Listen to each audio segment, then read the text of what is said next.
So, Big Dali update. Hi, it's Peter Ziobrowski from HSN Transport. I've been traveling for the last little bit, so let's get caught up on the Dali and the Francis Scott Key Bridge collapse.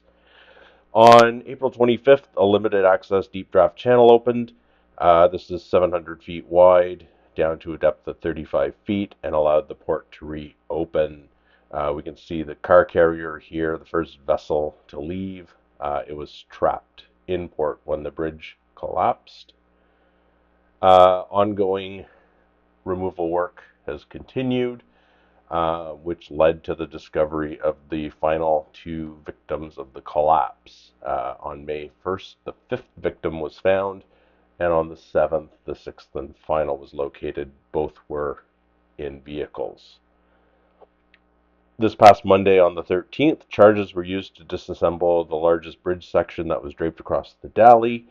With that now work complete, the next step is to do the final removal of that truss section and finally remove Dali from the channel.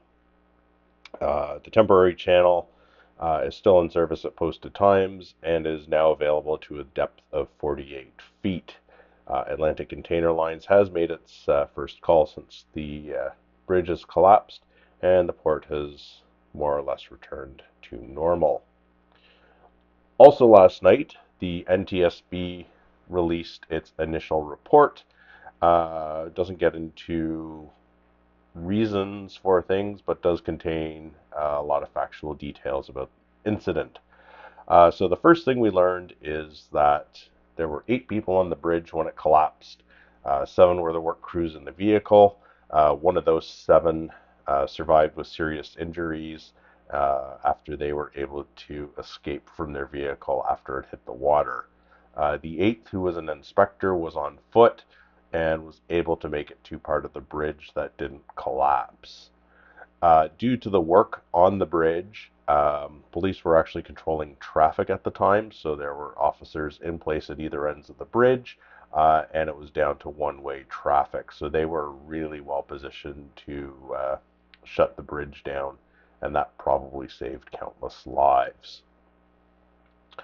We also learned more about what happened.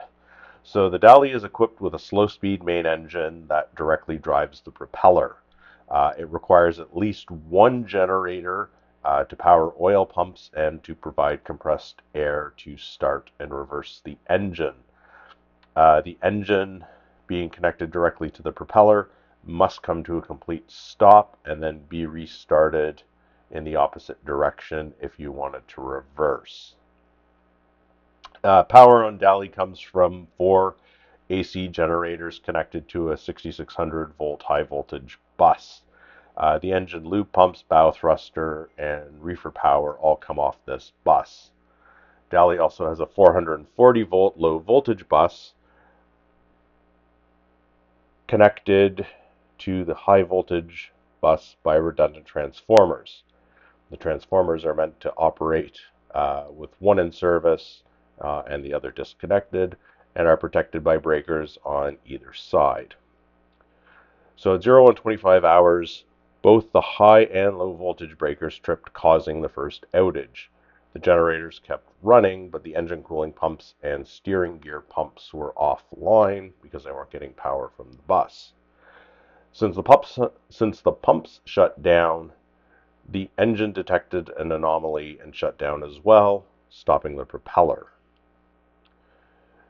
The emergency generator started, and some steering was regained by the emergency steering pump, but this operates the rudder more slowly because it's 1/3 the normal power as would be used to move the rudder, but also because the propeller's not spinning, it's not moving water past the rudder, so it's less effective.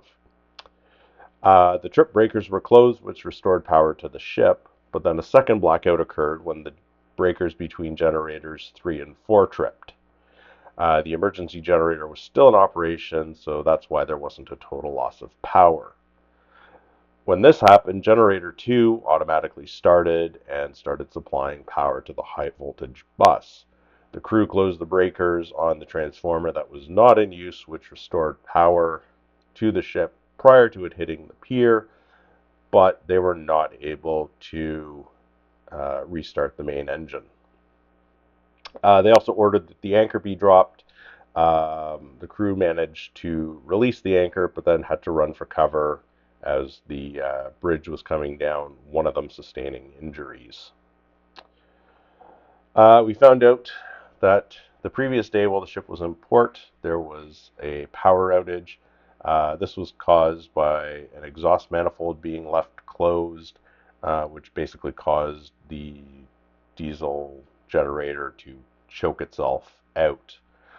That was quickly resolved, but as a result of the incident, the crew decided to switch the transformer between the high and low buses from the one that had been in use for the past several months to the one that was in service when the ship lost power. What causes both breakers on the side of a transformer to trip? I have no idea.